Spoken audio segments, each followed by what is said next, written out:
Why don't you sit here? Bill can sit here. Okay. Well, thank you. Before we get started, I think there were some pioneers. Of course, we have the pioneers here on stage, but there were some other really important pioneers in the video we just saw, and a couple of them are here in the audience. So, Mitch Kapor, who is a regular at D, could you just stand up and wherever you are, there he is.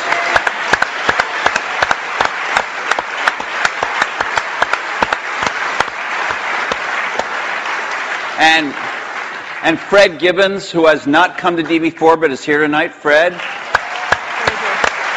There's Fred. Right there. And I don't know if he's in the room, but I do want to recognize our fellow journalist Brent Schlender from Fortune, who did the last, to my knowledge, the last joint interview these guys did. It was not on a stage, but it was a Fortune magazine interview. Brent, I don't know if you're in the room. If you are, can you stand? Maybe he's way back there. Way over there.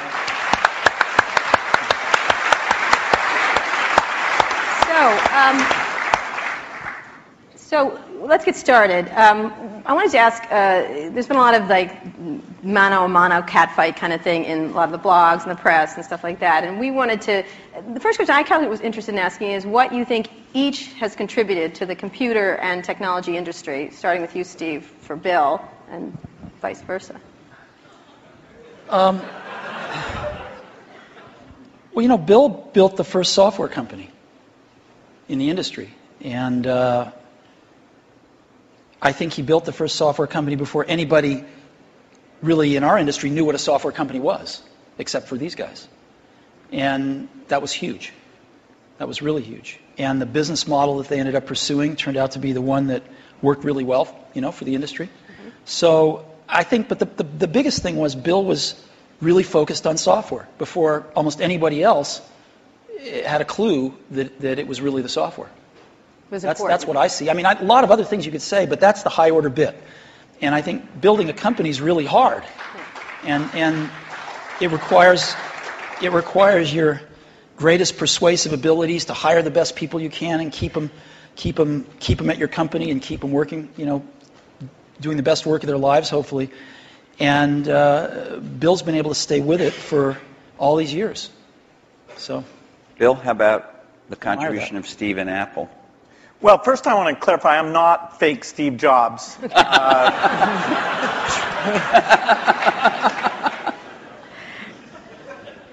What Steve's done is quite phenomenal. If you look back to 1977, that Apple II computer, the idea that it would be a mass market machine, the bet that was made there by Apple uniquely, there were other people with products, but the idea that this could be an incredible, empowering phenomena, Apple pursued that dream.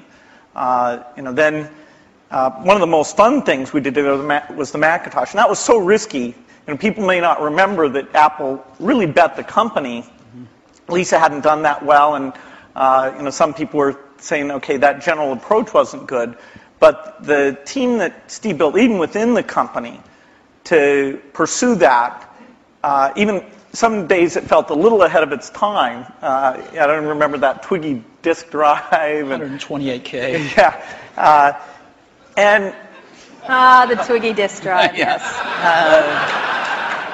Steve gave a speech once, which is one of my favorites, where he talked about, in a certain sense, we build the products that we want to use ourselves.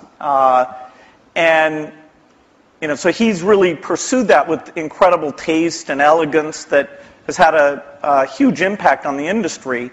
And his ability to always come around and figure out where that next bet should be has been phenomenal. Apple literally was failing when Steve went back and reinfused the innovation and risk-taking that have been phenomenal. So the industry's benefited immensely from his work. We've both been lucky to be part of it, but I'd say he's contributed as much as anyone. We've also both been incredibly lucky to have had great partners that we started the companies with, and we've attracted great people. I mean, so everything that's been done at Microsoft and at Apple has been done by just remarkable people, none of which are sitting up here, today. Well, not us. Well, you're sort of the Not not us.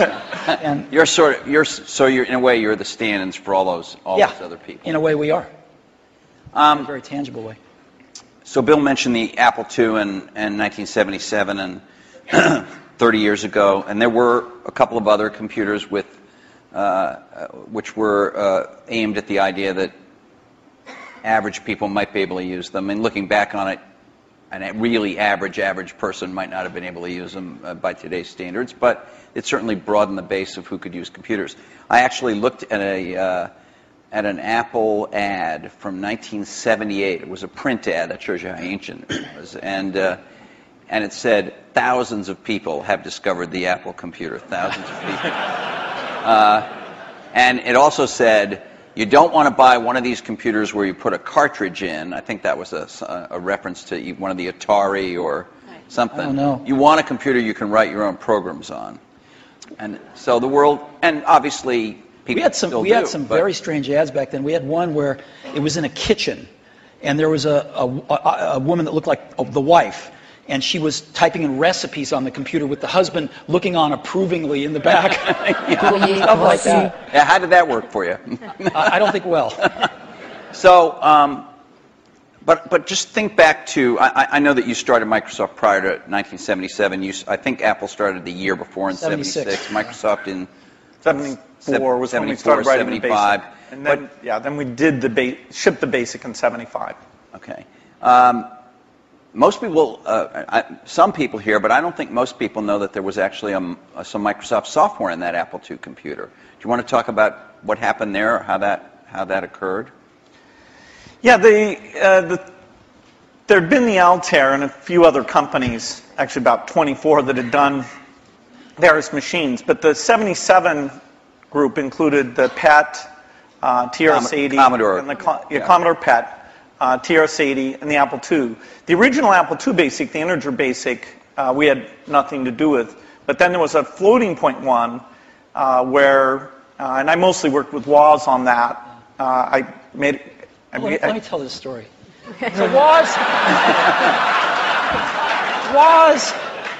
my partner, we started out with this guy named Steve Wozniak, brilliant guy. He writes this Basic that is like the best Basic on the planet. It does stuff that no other Basic's ever done. You don't have to run it to find your error messages. It finds them when you type it in and stuff. It's perfect in every way, except for one thing, which is it's just fixed point, right? It's not floating point.